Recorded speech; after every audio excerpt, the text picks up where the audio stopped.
texto que relata acontecimentos, baseado em fatos e dados observados ou verificados diretamente pelo jornalista ou obtidos pelo acesso a fontes jornalísticas reconhecidas e confiáveis. Mercado brasileiro. Danilo é mais caro, e Flamengo faz maior compra. A movimentada janela de transferências internacional de janeiro teve Danilo, ex-Palmeiras, como protagonista em valores de venda entre jogadores brasileiros. O meio-campista deixou o Verdão rumo ao Nottingham Forest por 20 milhões de euros, cerca de 110 milhões de reais. Na outra ponta, o Flamengo foi o clube brasileiro que contratou o reforço mais caro no mercado internacional, Gerson, ex-Olympique de Marseille, por 15 milhões de euros, cerca de 85 milhões de reais.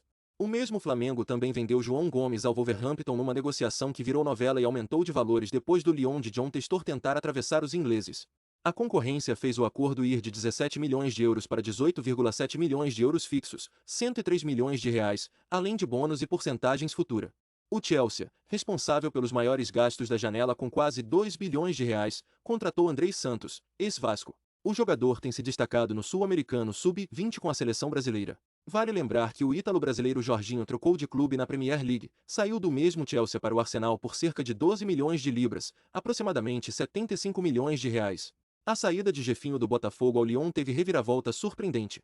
Inicialmente anunciado por empréstimo, o modelo do negócio foi trocado para definitivo, 10 milhões de euros, cerca de 55 milhões de reais, fixos, além de bônus. Jefinho foi a maior venda da história do Botafogo e teve como protagonista o americano John Textor, acionista majoritário dos dois clubes. Embora o mercado internacional tenha fechado nos principais países europeus, a janela no Brasil segue aberta até o dia 3 de abril. Portanto, os clubes brasileiros podem contratar e registrar jogadores até essa data. As exceções são movimentações de jogadores sem clube e livres.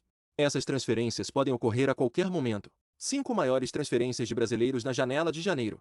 1. Danilo, Palmeiras, Nottingham Forest, 20 milhões de euros. 2. João Gomes, Flamengo, Wolverhampton, 18,7 milhões de euros. 3. Gerson, Olympique Marseille, Flamengo, 15 milhões de euros. 4. Andrei Santos, Vasco, Chelsea, 12,5 milhões de euros. 5. Jefinho, Botafogo, Lyon, 10 milhões de euros. Asterisco em valores fixos e sem variáveis. Asterisco Jorginho fica fora da lista por ser ítalo-brasileiro e defender a seleção italiana há anos.